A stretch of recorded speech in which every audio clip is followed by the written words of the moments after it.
কিন্তু বাপ জানে না ছেলে মোবাইল নিয়ে কি করতেছে, বাপ জানে না মেয়ে মোবাইল নিয়ে কি করতেছে, মা জানে না মেয়ে মোবাইল নিয়ে কি করতেছে।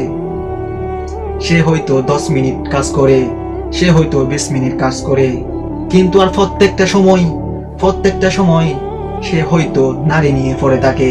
তুমি একটি কোচ নিয়ে দেখো, তোমাকে কোচ নিয়ে দেখতে হবে। যদি তোমাকে আল্লাহ জিজ্ঞেস না করে তোমার ছেলে তোমার মেয়ে কি করতেছে, এটা যদি জিজ্ঞেস না করতো, তাহলে তোমার কোচ নেওয়ার কোনো প্রয়োজন ছিল না।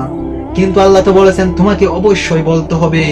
তুমি নামাজ পড়তে চলে গেছো তোমার ছেলেকে ঘুমায় রেখে, তুমি নামাজ পড়তেছো তোমার মেয়েকে ঘুমায় রেখে, তুমি ঠিক পর্দা করতেছো তোমার মেয়েকে বাহিরে রেখে। এটা কিন্তু হবে না। তুমি ভাবতেছো আমি বেঁচে যাব, আমার মেয়ে জাহান্নামে যাক, আমার ছেলে জাহান্নামে যাক।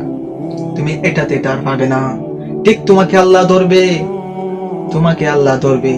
একটা ছেলে জন্ম দিলে বড় করে এটা তোমার, এটা সন্তানের দায়িত্ব না। সন্তানের দায়িত্ব হলো আল্লাহকে চিনা, আল্লাহকে চিনে দেওয়া, ঠিক মতো আল্লাহকে চিনে দেওয়া।